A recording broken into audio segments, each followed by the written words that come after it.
Okay, good morning. So in the last we have discussed about the address number. Now we're going to discuss about the character, which is one factor of the operand. So character, we're discussing that character is a very, so we can say it is not so easy to store the character within the memory, because character is the alphanumeric data. So it should be converted into the binary numbers. So one character like A, B, C or small a, B, C, right now. So these characters, you converting this character into the binary number is not so easy. So the ASCII value is held to you conversion one character value to binary numbers, because there is ASCII chart which maintain all the characters, or you can say that chart assigns the numeric values against all the characters. So on the basis of that numeric values, assigned numeric value, you can easily convert it into the binary numbers. Once the character is converted into the binary number, now it will be easily stored within the memory. Yeah. Next is your logical data. It is the bit oriented view of data. Advantage of this type of representations are an array of Boolean or binary data item can be stored as an 2 or 0, as a 2 or 0 or 1 as 1 for true and 0 for false, and it allows manipulating bits of data items.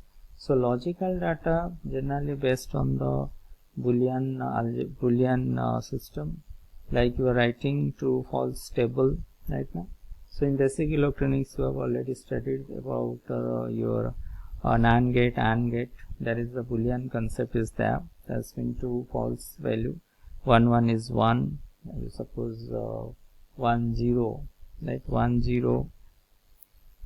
Then 0 0 is 0 or 0 1. The value is for OR gate case.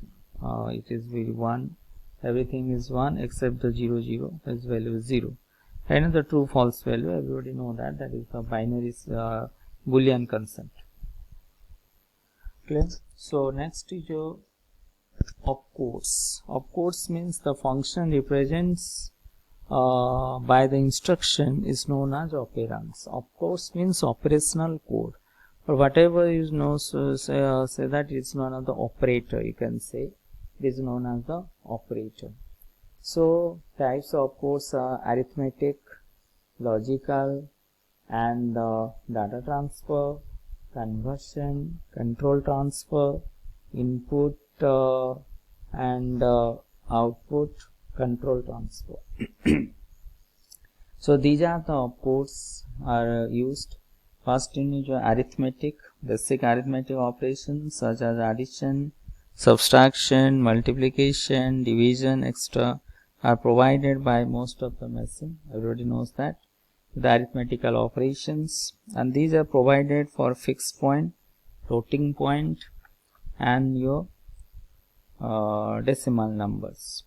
So it is also possible to include a variety of arithmetic instruction like absolute, modules, increment, decrement values. So these are the arithmetic operations, basic arithmetic operations.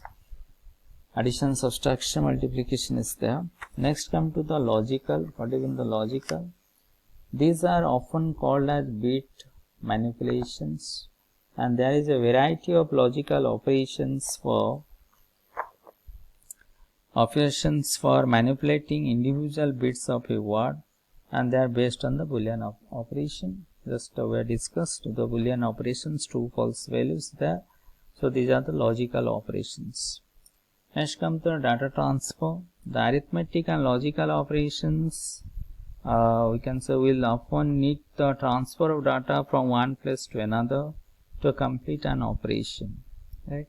So the location of the source and the destination operands must be specified for the data transfer, and also length and mode of addressing should be specified. So during this operation there is a very it is a necessary, sometimes it is very necessary to transfer the data from one location to the another location.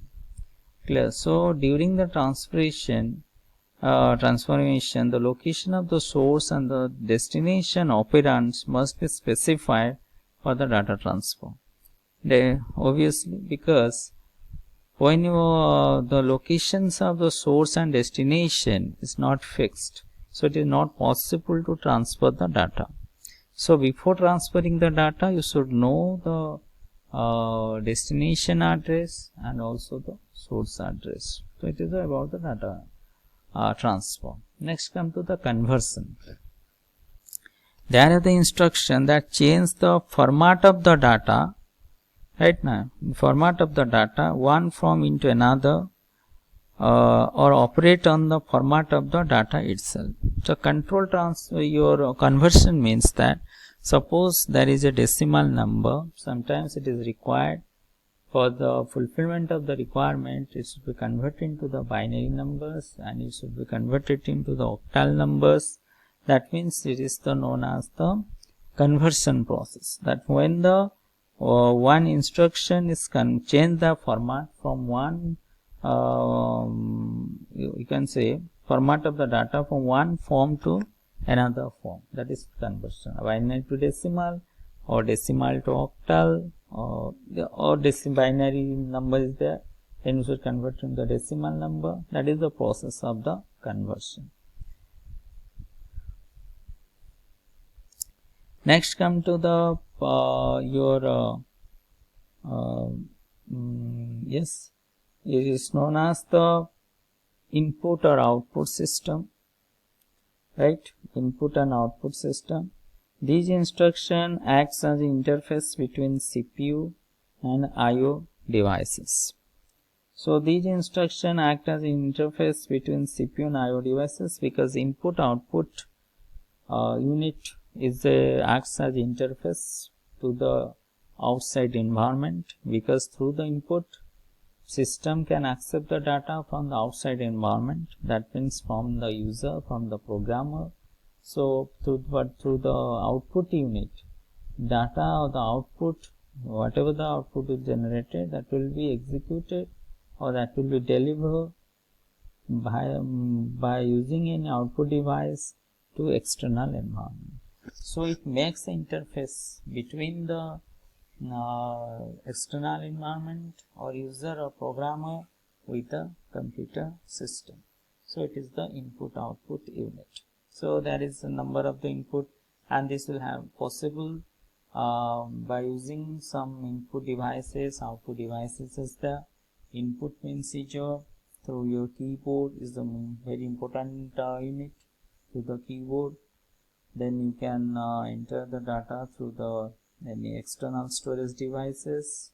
So there are so many ways to input the data to the computer system, right? For the output device, is a printer is an important device through which you can execute the data, or you can say deliver the data from the computer system to the external environment.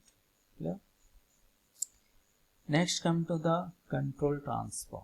These reasons for transfer of control instruction are why you are using this control transfer, because under this control transfer your branch instruction, skip instruction and subroutine is there, right? So before we are going to these three sub operations, branch, skip and subroutine, why it necessary to use this control transfer? Because to execute the some part of the program repeatedly, we call subroutine or procedure. Second, the computer must follow a certain path if one condition prevails, or alternative path for all other conditions. And for a big program, it needs to break up into smaller pieces. Then there is need for transferring control from one program to the second. So there is some point behind that why you are using the control transfer. First point, to execute some part of the program repeatedly, we call subroutine procedure. That means the subroutine. Subroutine means it is the part of the main program, and sometimes it is a requirement that for a particular output or for a particular requirement, these subroutines is repeatedly will be executed. So for that the control transfer will be required.